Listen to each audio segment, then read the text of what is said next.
محمد رفیع صاحب پوچھ رہے ہیں، میں بتانے کا کہاں سے ہیں تاکہ ایسا نہ ہو ان کے گھر والے جان لیں۔ میری عنقریب شادی ہونے والی ہے، مجھے زوجہ سے قربت کا سنت طریقہ بتا دیں۔ یہ سوال حیا کے خلاف ہے اور میں حیا کے خلاف سوالات نہ پڑھتا ہوں نہ اس کے جواب دیتا ہوں، لیکن چونکہ یہ سوال بہت زیادہ لوگ پوچھتے ہیں تو میں نے ہمت کر کے آج یہ پڑھ لیا ہے، اور اس میں لوگ غلط گائیڈ بھی کر رہے ہیں، تو اس لیے میں اس کا جواب دے رہا ہوں کہ اسلام میں کوئی خاص طریقہ نہیں ہے اس کا۔ اس پہ فالتو کتابیں لوگوں نے لکھی ہوئی ہیں، پتہ نہیں کیا کیا، وہ ایسے ہی لوگوں کی آ رہا ہے۔ تو یہ چیز نیچرل ہے۔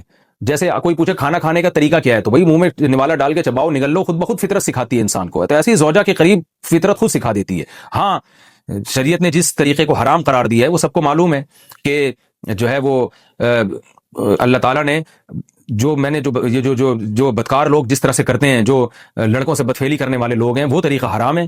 تو باقی اللہ تعالیٰ نے میاں بیوی کا معاملہ رکھا ہے، ایک دوسرے کا لباس ہے، تو کمرے کی باتیں ہیں وہ جیسے چاہیں مناسب سمجھے، وہ ان کا اپنا ذاتی عمل ہے، اس کا کوئی خاص طریقہ نہیں ہے، اور یہ نیچر انسان کو خود سکھاتی ہے۔ نہ یہ طریقے نہ کسی سے سیکھنے کی ضرورت ہے۔ بعض لوگ تو حد درجے کی بے شرمی کرتے ہیں، وہ شادی سے پہلے جو ہے وہ فحش فلمیں دیکھتے ہیں تاکہ ہمیں طریقہ آ جائے۔ یہ انتہائی درجے کی بےہودگی ہے، انتہائی درجے کی ایک لعنتی عمل ہے یہ۔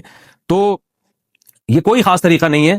میاں بیوی ایک دوسرے کا لباس ہیں، وہ جس طرح سے ایک دوسرے کو سیٹسفائی کر سکتے ہیں وہ کر لیں، تاکہ ان کی توجہ کسی اور طرف نہ جائے، وہ حلال کی تسکین ان کی بند کمرے کے اندر ہو جائے۔ اور یہ باتیں لوگوں سے شیئر بھی نہیں کرنی چاہیے۔ آج یہ بھی ایک حرام کاری ہو رہی ہے، میں بہت سخت الفاظ استعمال کر رہا ہوں اس لیے کہ یہ، اور میرے پاس کوئی ہلکا لفظ نہیں ہے۔ وہ کیا ہوتا ہے کہ مرد اپنی زوجہ سے ہم بستری کر کے اس کے راز دوستوں کے سامنے فاش کر رہا ہوتا ہے، میں نے ایسے کیا، میں نے ایسے کیا۔ لڑکیاں بتا رہی ہوتی ہیں اپنی فرینڈز کو کہ میرے شوہر نے میرے ساتھ ایسے کیا۔ یہ بہت لعنتی عمل ہے۔ آپ صلی اللہ علیہ وسلم نے فرمایا جو عورت اپنے شوہر کے راز یا شوہر بیوی کے راز فاش کرتا ہے اس پر لعنت ہے، حدیث کا مفہوم ہے یہ۔ تو یہ بند کمرے کی میاں بیوی کی باتیں ہیں، جس طرح سے وہ ایک دوسرے کو سیٹسفائی کر سکتے ہیں وہ کریں، ایک دوسرے کے لیے وہ حلال ہیں، اور بس وہ طریقہ جو لڑکوں سے بدفعلی والا طریقہ ہے وہ طریقہ اسلام میں حرام ہے۔ اور اسی طرح اورل سیکس پہ بھی میں کلپ ریکارڈ کروا چکا ہوں، وہ بھی سن لیا جائے، یا علماء کی جو اس بارے میں رائے ہے وہ دیکھ لی جائے۔